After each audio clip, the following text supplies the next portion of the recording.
काशी हिंदू विश्वविद्यालय के दृश्य कला संकाय के अहिवासी आर्ट गैलरी में 3 पीढ़ियों के छायाचित्र की प्रदर्शनी का उद्घाटन किया गया। वरिष्ठ छायाकार सुरेश्वर त्रिपाठी, उनके पुत्र विनय त्रिपाठी और विनय की 2 पुत्रियां मान्या त्रिपाठी और अनी त्रिपाठी के छायाचित्रों की प्रदर्शनी लगाई गई है। प्रदर्शनी का उद्घाटन अतुलानंद रचना परिषद के सचिव राहुल सिंह के करकमलों द्वारा किया गया। सुरेश्वर त्रिपाठी की प्रदर्शनी का विषय बोझ ढोती स्त्रियां, विनय त्रिपाठी के चित्रों का विषय है जीवन और मोक्ष। प्रदर्शनी में कुल 250 से अधिक चित्र प्रदर्शित किए गए हैं। प्रदर्शनी 5 अप्रैल तक चलेगी। दर्शकों के लिए प्रदर्शनी सुबह 11 बजे से शाम को 5 बजे तक खुली रहेगी। उद्घाटन के समय शहर के कई कला मनीषी उपस्थित थे। उद्घाटन के बाद प्रदर्शनी देखने के लिए दर्शकों की भीड़ उमड़ पड़ी, जिसमें विश्वविद्यालय परिसर के कला प्रेमी, शहर के गणमान्य लोग और कई विद्यालयों के छात्रों की उपस्थिति उल्लेखनीय रही। कई कला मर्मज्ञों ने बताया कि संभवतः ये देश की प्रथम छायाचित्र प्रदर्शनी है जिसमें 3 पीढ़ियों ने एक साथ अपना योगदान दिया है।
देखिए यही उसका चार्म है। इसमें मुझे बुराई नहीं लगती। देखिए क्या है, बनारस एक अच्छा शहर है। लोग कहते हैं जहाँ लोग मरने के लिए आते हैं, मतलब खुशी खुशी मरने आते हैं। और 2 प्रमुख घाट हरिश्चंद्र और मणिकर्णिका, जब आप वहाँ जाएंगे तो सबसे ज्यादा जीवन वहाँ आपको मिलेगा। वहाँ कोई चीज रुकती नहीं। आपने देखा होगा भेड़, बकरी, कुत्ते, मुर्गी सब टहल रहे हैं, घूम रहे हैं, दुकानें भी चल रही हैं, लोग चाय पी रहे हैं। और यहाँ परंपरा है, लोग जब लाशों को लेके आते हैं तो 150 लोग एक साथ आते हैं और जब सारा क्रियाकर्म हो जाता है तो लोग मिठाई उठाई खाते हुए जाते हैं। तो उससे जीवन रुकता नहीं। वो एक संदेश देता है कि चाहे कोई भी माहौल हो, कितना भी गमगीन हो, लाइफ चलती रहती है। और पूरी दुनिया में लोग इस चीज पे आश्चर्यचकित होते हैं कि इस तरह की चीजें भारत में ही संभव है, और खासकर बनारस में, जहाँ मृत्यु भी एक उत्साह के तौर और उत्सव के तौर पे लिया जाता है। सबसे पहले विनय के पिताजी, आपने जो थीम लिया है बोझ उठाती औरतें, और पूरे देश का भ्रमण करके इन्होंने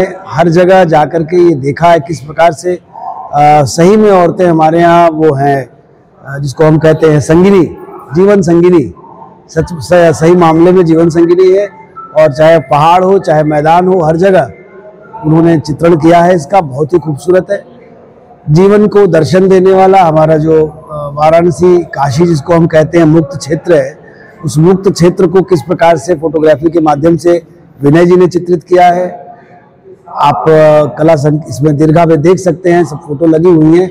मणिकर्णिका घाट का सुबह ब्रह्मकाल से लेकर के और सायंकाल तक का, पूरी रात का हर क्षण का उसमें चित्रण करके इन्होंने बताया कि जीवन है क्या। और इस प्रकार से बच्चों ने भी बहुत सुंदर फोटोग्राफी की है। और आने वाली पीढ़ी को मैं साधुवाद देता हूँ।